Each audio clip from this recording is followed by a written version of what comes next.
We have the producer, Noah Bingham, the director, Amar Walla, and Connie Chung from the BC Civil Liberties Association. Is Harsha Walia here as well or not? Yeah, please join us. Harsha is from the No One Is Illegal organization.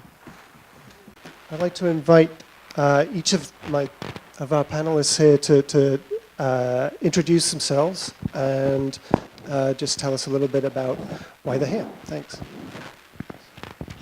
Well, I'm Easy, I'm Amar, and I'm the director of the film. Thanks. My name's Harsha. I want to start by acknowledging we're on unceded Coast Salish territories, lands of the Musqueam, Tsleil-Waututh, and Squamish people, and thank them for their generosity in having us here on their land, and also to you guys for this amazing film. I'm here because I was invited to be here, but I've also known two of the families since 2003. First, when Adil was arrested and was organizing with his sister Hind Sharkawi, who was not in this film, but who was very much involved in his campaign for justice, and some of the other family members had been involved in the security certificates campaign since 2003. Thank you. My name is Carmen Chung, and I'm senior counsel at the BC Civil Liberties Association.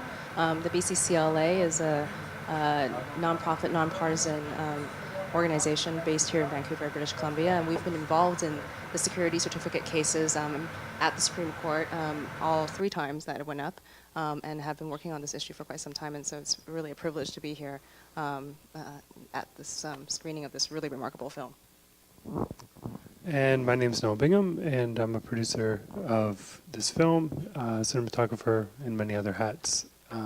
And would like to thank our panelists for joining us. It's a great honor, and our hosts. And thank you all for coming as well. Much appreciated. So the film is extremely powerful, a horrible Kafkaesque story, but also remarkably, I thought, lucid. It takes a very complex constitutional case and not only puts a human face on it, but also really gives you a very clear sense of what the issues are here. I wonder, just to get things started, whether you, Noah, and you, Amar, will just tell us how you came across this story. This is your first film. What was it that made you think you could take this on? So this wasn't actually my first project on security certificates. I was a film student at York University, and my final project there was a short film about the Jabala family, who's of course the large family you see in the film here. And it was a short drama called The Good Son, about a night in their lives when Ahmed, the son that you see in Secret Trial 5, when he was about 12 years old, he was asked to translate for his father while CSIS was interrogating his father in their home, because the interpreter that CSIS had brought over to their house had fallen asleep. And so through this 12-year-old refugee, they actually tried to coerce his father into spying on people at his mosque, threatened him with deportation if he didn't comply. And of course, they denied all of this down the road. Unfortunately, a few months after that, Mr. Jabala was arrested on his first security certificate. But what the agents didn't know was that Ahmed had, even though he was only 12, had the foresight to hide a tape recorder and recorded the whole conversation. And on that tape, I haven't heard the tape myself, but the rumor is you can actually hear the interpreter snoring, which is particularly insulting if you think about it. But that tape was actually played in Mr. Jabala's first security certificate hearing. It's how he won his first case. Unfortunately, as you see in the film, there's no double jeopardy in these cases. So he was rearrested on a reinterpretation of the same evidence. And 1 month after he was arrested the second time, 9/11 happened. And so he spent the next 7.5 years in a Canadian prison without being charged. So after that short film, which sort of began my career as a filmmaker, in 2009, Mr. Majoub, who's the gentleman who's not in the film, actually asked to be returned to prison, as we mentioned in the film. And when that happened, I felt sort of the same sting, that same anger that prompted me to make the first short film. And I felt like these house arrest conditions really need to be talked about, and just what these families are going through really needs to be talked about, and security certificates were not a conversation we were having at all as a country. And of course, it's rooted in much larger issues around problems within the immigration system in this country. So I felt like it's a story that I had access to because the family trusted me because of the short, and no one else was going to do it, so it just felt like the right thing to do. So even for you, this process has gone on for years, though. Yeah. Since the short, I'd say the short was made in 2007, so it's scary to say it's been that long, but yeah. There's always a question about advocacy documentaries as to whether you can affect real change through something as basic as a movie. And I wonder whether you all, as a panel, could talk to that.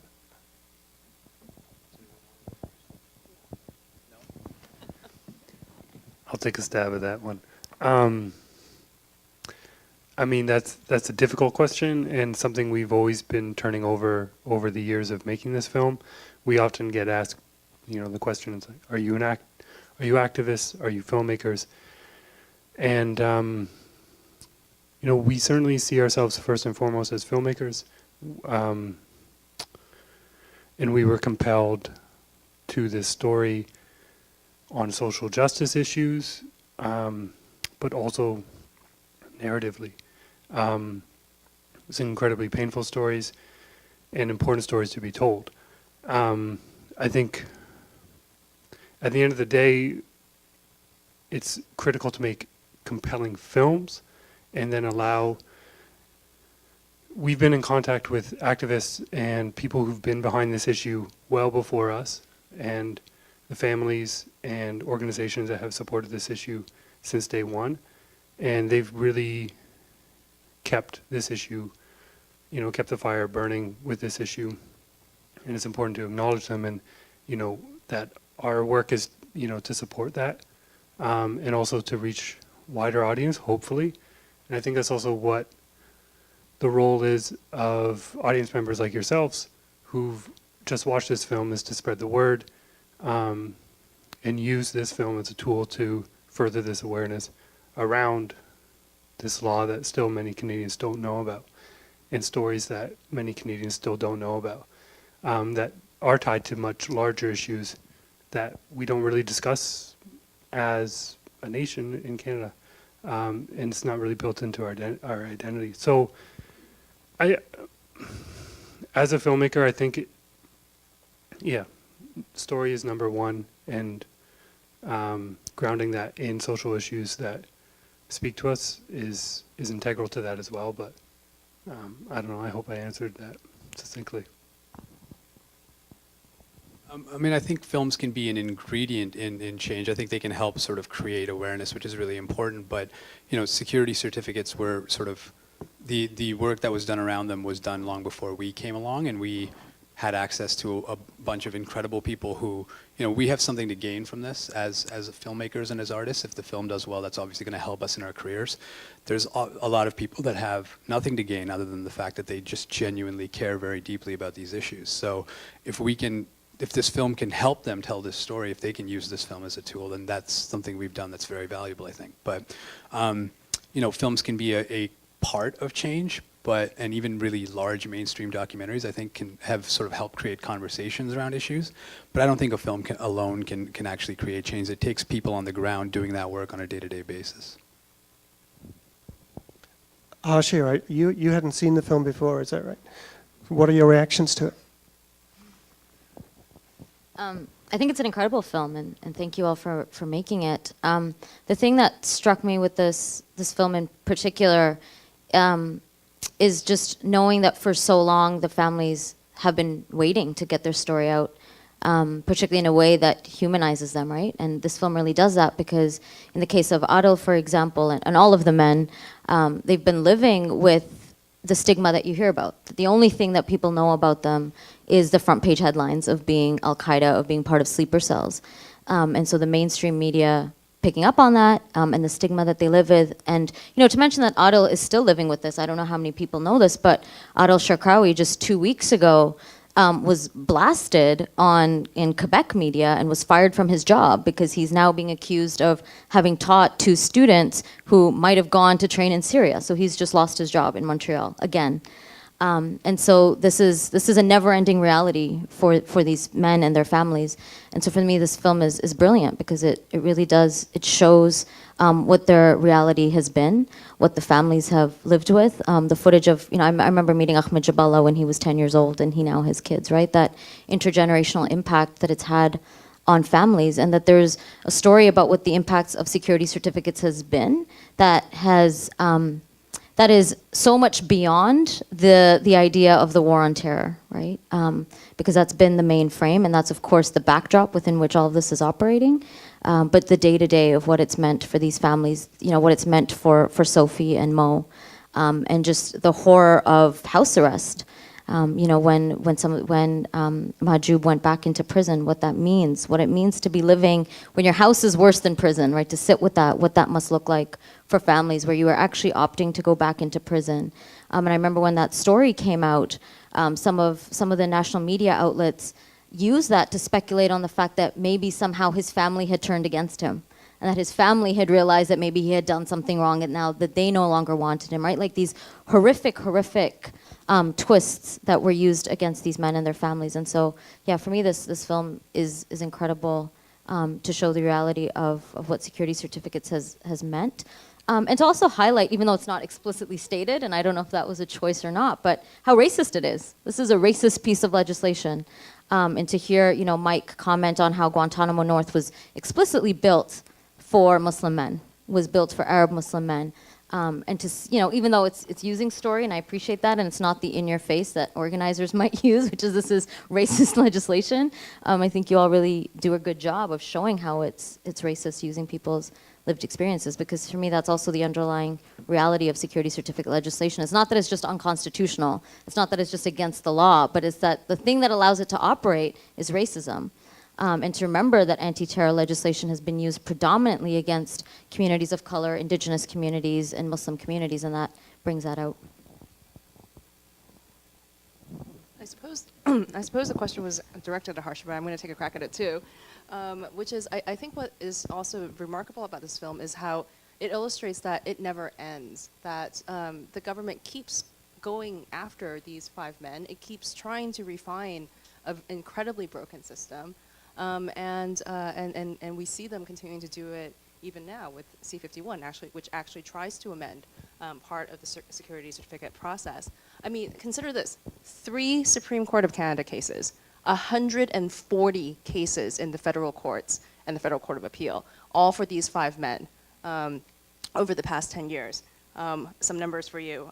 In 2012 to 2013, CSIS spent $4.7 million on security certificate cases.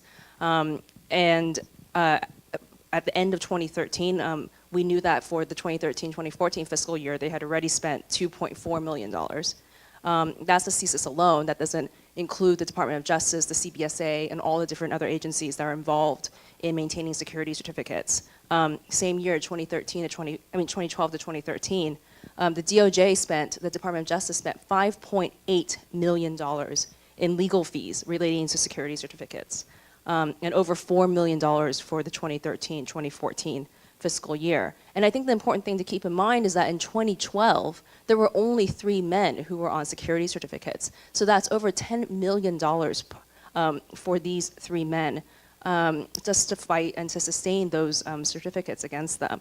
And I think that's a staggering amount of money with, I think, incredibly questionable return on investment when it comes to keeping Canadians safe. So. Thanks. I think that gives you a taste of where this conversation can go, but basically I would like you guys to direct the conversation where you would like it to go. We can certainly talk about security certificates. We can talk about Bill C-51. We can talk about 9/11, Canada, and we can also talk about the filmmaking. Nothing is off limits, but I would ask you to wait till we get a microphone to you, because even though people in this room can hear your questions if you speak up, they won't be able to hear you on the web stream unless we can get the audio through the mic. We have a volunteer. Carolyn is out there at the back, so just raise your hand and she will bring a mic to you as quickly as possible, and we'd love to get your questions. I'm going to take advantage of the great legroom of the Van City Theater and come skip over to this gentleman. Okay, thank you. Okay, I have a brief observation and a brief question. First, I think we should think about how much safer we would all feel if the government were able to take all the potential and suspected axe murderers, serial killers, pedophiles, whatnot, and just lock them up without having to prefer charges or prove anything. Second, just the legislation that created CSIS also created the Security Intelligence Review Committee, whose purpose it was to review secret evidence and created by CSIS and judge on that. Did they have any part in all of this security certificate business?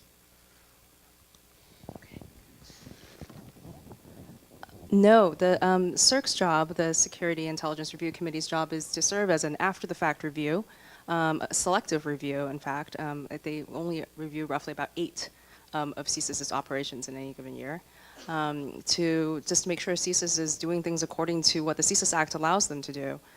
They can entertain complaints from the public, but given that so much of the information here is obviously secret and that individuals have no idea what, what to complain about. I don't think that CIRC, to my knowledge, CIRC has not had the opportunity to really consider whether or not any of this, whether CSIS has behaved appropriately here. I think what we can say, though, is that through the federal court proceedings and the proceedings at the Federal Court of Appeal, we've seen egregious examples of CSIS misconduct in relation to how they investigated these men and the information that they used to support these security certificates. We saw, destruction of evidence. We saw really questionable intelligence gathering practices. And one of the cases, the justices noted that one of the certificates was being sustained based on research done off of Wikipedia. And as anyone who's been in school knows, that you can't even cite Wikipedia for a term paper, and yet this was being used by our security agencies. And to speak to your comment about potentiality, it's alarming just thinking back to what extent we're comfortable with that argument post 9/11 in the engagement of the war on terror and how that intersects with race and how complacent we are to that. It's alarming and scary. I don't know how middle school teachers, high school teachers hand 1984 to students and say it's a warning anymore at this point, but that's a whole nother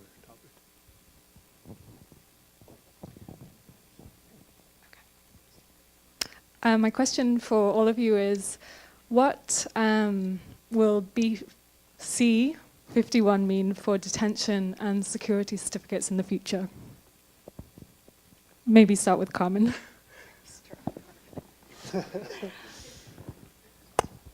Yes. Margaret's a ringer. What will C-51 mean for security certificates and preventative detention? Is that the question? In the future? Well, C-51 has an explicit provision which expands our already existing regime of preventative detention. Right now in Canada, we do have a system of preventative detention. It allows government to arrest and detain people on mere suspicion of future dangerousness. They don't ever have to lay a charge. And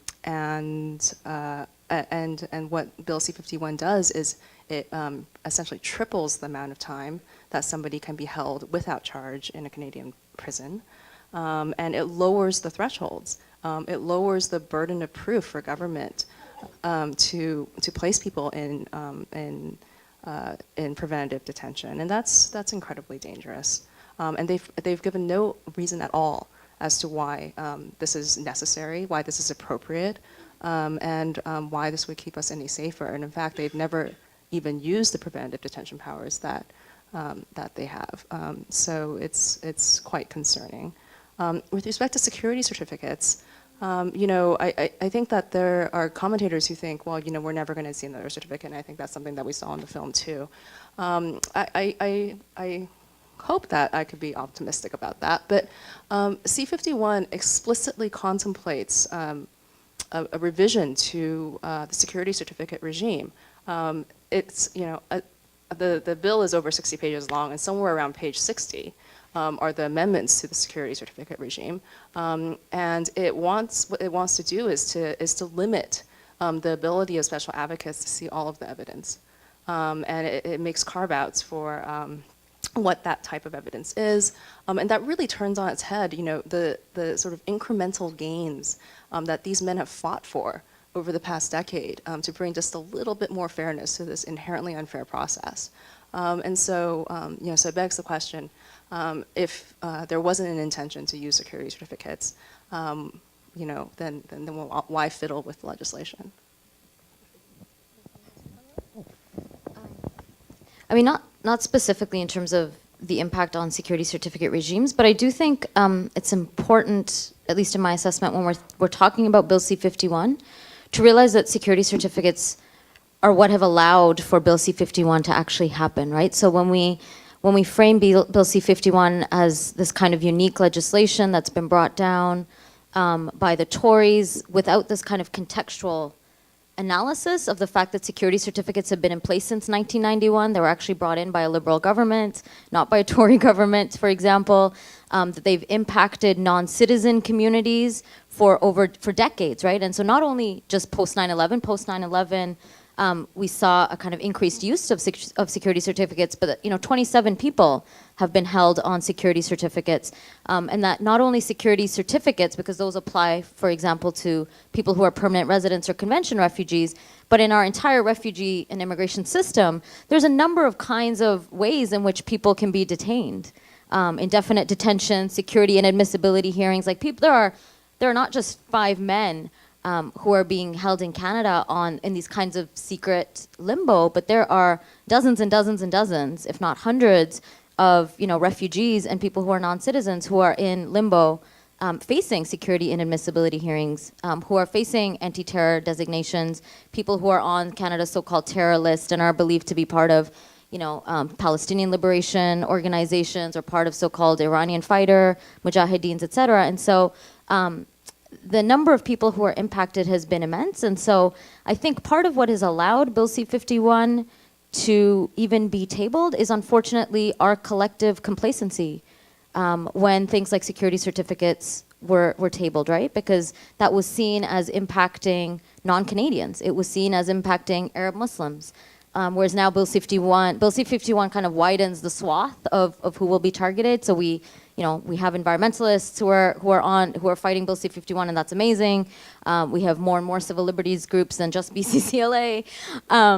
And that's important, right? But I think part of what we have to realize is that Bill C-51 is unfortunately not unique. It has a precedence in legislation like security certificates, in the anti-terror legislation. When anti-terror legislation was passed after 9/11, it had a sunset clause, and it came back. It came back about a year and a half ago now, and at the time, no one opposed it, right? And so, just realizing that if we don't oppose Bill C-51, we might get worse, because these things have a trajectory and they don't occur in isolation. And it is our complacency around othering, our complacency around fear-mongering, like Ahmed was talking about at the end, our unwillingness and our inability to see our shared humanity, and buying into the normalcy of preventative detention, right? The fact that we now have the slippery slope of actually believing, the idea that we've normalized that people can be detained for not actually doing anything, for perhaps having a thought, but we're not even sure if they even had a thought, but we think they might have had a thought. And using secret trials and secret evidence. So this framing Bill C-51 as the secret police bill is important, but also realizing that secret trials and secret police have been operating within certain communities for a very, very long time, right? So the amount of infiltration that mosques have been reporting, CSIS visits that community members have been reporting, and just understanding the context of C-51, I think, is critical. I'm interested in many aspects of the Supreme Court decision. I forgot, or I'm very surprised that the Supreme Court ruled that security certificates are compatible with the Charter of Rights, and I just wondered if anybody might comment on that, because I find it puzzling. And in fact, I thought Bill C-51 would run eventually into the Supreme Court and it would be rejected. So this surprises me. Anyway.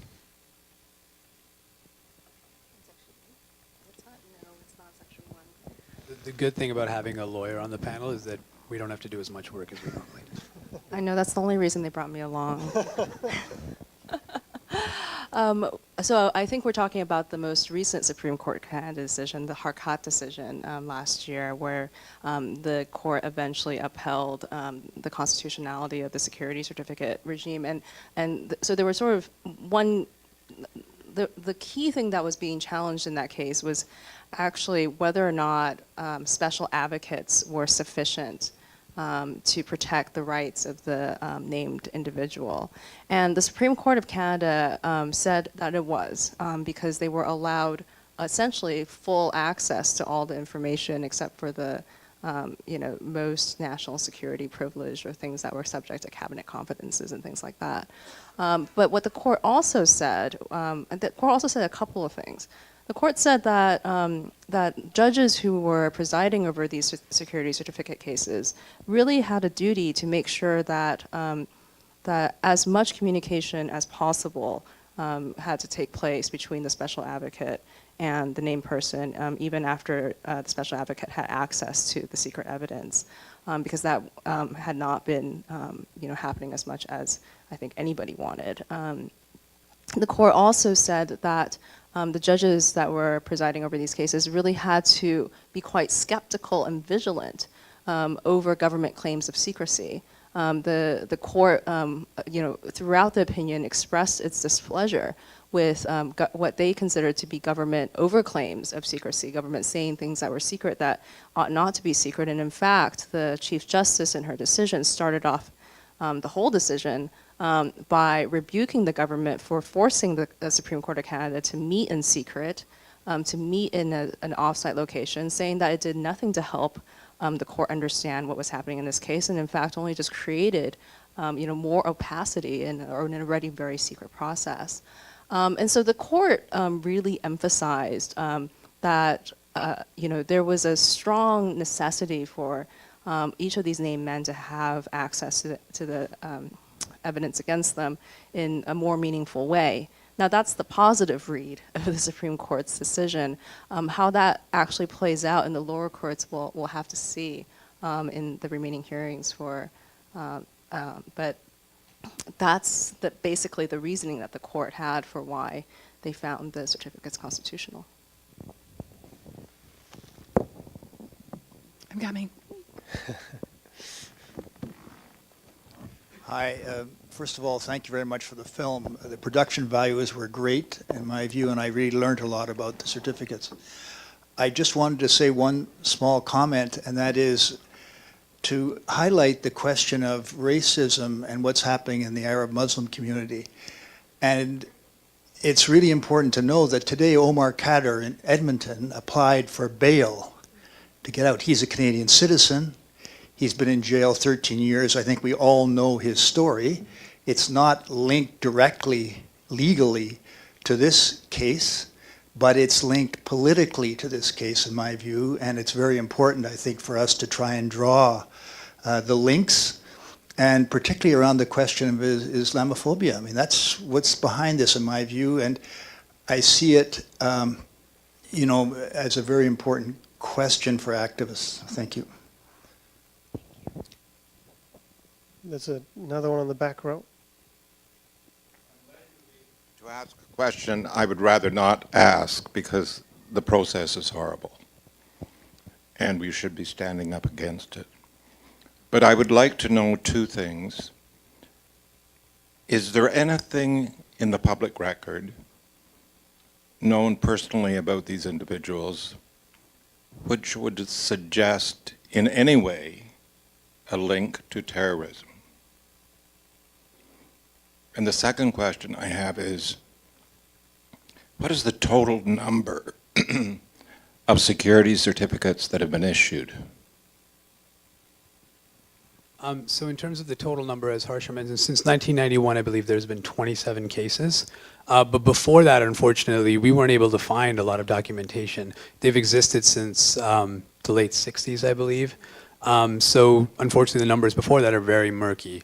But there hasn't been a new security certificate issued since Bill C-3 was brought in.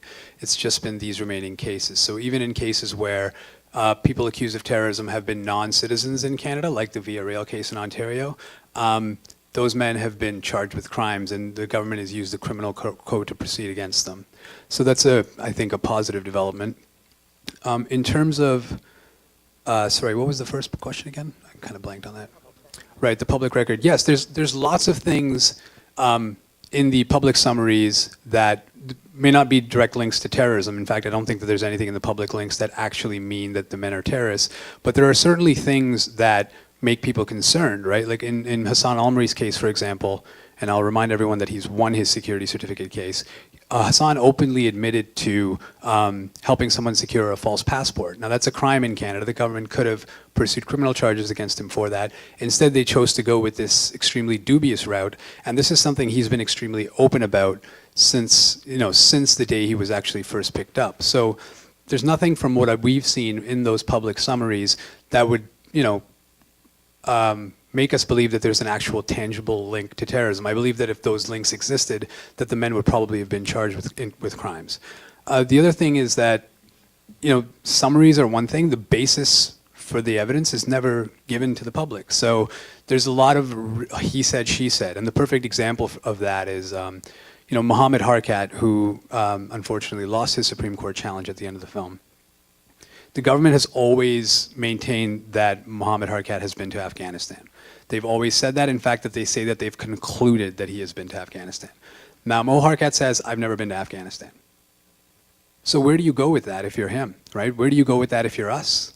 The government says that they've concluded it. What have they based that on? Is someone saying that about Mr. Harkat? Can Mr. Harkat challenge that person's assertions?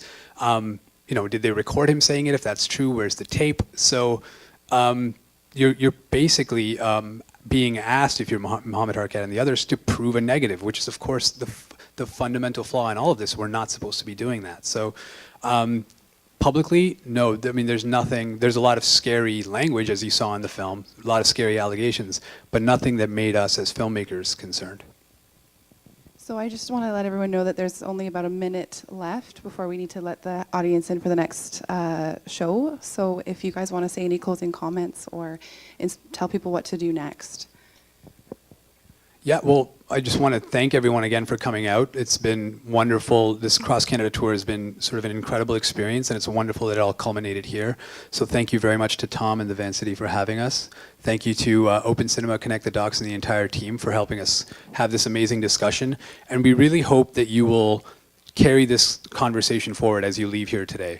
Not just on social media, using our hashtags, SD5Film and so forth, but actually telling your friends and family about this story and encouraging them to watch the film. The film is available on our website to stream or download, so if anyone wants to do that, they can. And we really want it to be a tool that helps facilitate discussion. Like we said, films on their own don't really make a change. It's going to really take you folks leaving here today and actually wanting to actually do something about this. So it begins with a conversation. So please tell everyone you know about it. And if you want to share the film with friends and family, we also have DVDs for sale. So it's been an amazing experience. This has been a year-long sort of self-distribution run for us. And we're extremely grateful to all of you. Thank you. And thank you to the panelists.